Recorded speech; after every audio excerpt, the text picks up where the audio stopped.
Kasaragod senior വിദ്യാർത്ഥികളുടെ ആക്രമണത്തിൽ 9ാം class വിദ്യാർത്ഥിയുടെ കാലൊടിഞ്ഞെന്ന് പരാതി. കാഞ്ഞങ്ങാട് ദുർഗ ഹയർ സെക്കൻഡറി സ്കൂളിലെ വിദ്യാർത്ഥിയെയാണ് സീനിയർ വിദ്യാർത്ഥികൾ ആക്രമിച്ചത്. ഫെബ്രുവരി 23-നാണ് സംഭവം. കാഞ്ഞങ്ങാട് ടർഫിൽ ഫുട്ബോൾ കളി കാണാനെത്തിയതായിരുന്നു വിശാഖ്.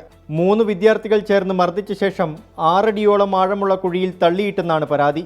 വീഴ്ചയിൽ വിശാഖിന്റെ വലതുകാലിന്റെ എല്ലൊടിഞ്ഞു. കുറച്ചുപേര് കൂട്ടിക്കൊണ്ടുപോയിട്ട് അടിച്ചിട്ട് കണ്ടത്തിലേക്ക്. അത് ഏട്ടന് എന്തോ പ്രശ്നം ചോദിച്ചു.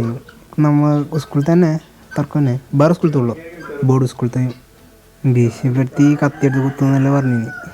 എല്ലൊടിഞ്ഞിന്. വിശാഖിന്റെ സഹോദരനോടുള്ള വൈരാഗ്യമാണ് മർദ്ദനത്തിന് പിന്നിലെന്നാണ് കുടുംബത്തിന്റെ ആരോപണം. കളിസ്ഥലത്ത് തല്ലുണ്ടായി. കളിക്കുന്ന കുട്ടികൾ നമ്മൾ തല്ലുണ്ടാവും. ഇവർ എഴുന്നേറ്റ് പോയി എന്നാണ് പറഞ്ഞത്. എഴുന്നേറ്റ് പോകുമ്പോൾ ഒരു കുട്ടി വന്നിട്ട് തോളിൽ കൈയിട്ടിട്ട് വാ നമുക്ക് അങ്ങോട്ട് പോകാം, അതിൽ പോലീസ് വരും, പുറകുന്നുണ്ടോലും തലക്കും പുറത്തേക്കും ചവിട്ടലും തല്ലലുമായിട്ട് നല്ല ഹൈറ്റുള്ള ഒരു വരമ്പിൻ്റെ മുകളിൽ നിന്നാണ് താഴേക്ക് തള്ളിയിടുന്നത്. ആ തള്ളലിൽ 2 എല്ല് പൊട്ടിയിട്ട് ഇപ്പോൾ ഓപ്പറേഷൻ കഴിഞ്ഞ് സ്റ്റീലിട്ടിട്ടുണ്ട്. ശസ്ത്രക്രിയയ്ക്ക് ശേഷം കഴിഞ്ഞ ദിവസമാണ് വിദ്യാർത്ഥി വീട്ടിൽ തിരിച്ചെത്തിയത്. രക്ഷിതാവിന്റെ പരാതിയിൽ 2 സീനിയർ വിദ്യാർത്ഥികൾക്കെതിരെ ഹൊസ്ദുർഗ് പോലീസ് കേസെടുത്തു. 24 കാസർഗോഡ്.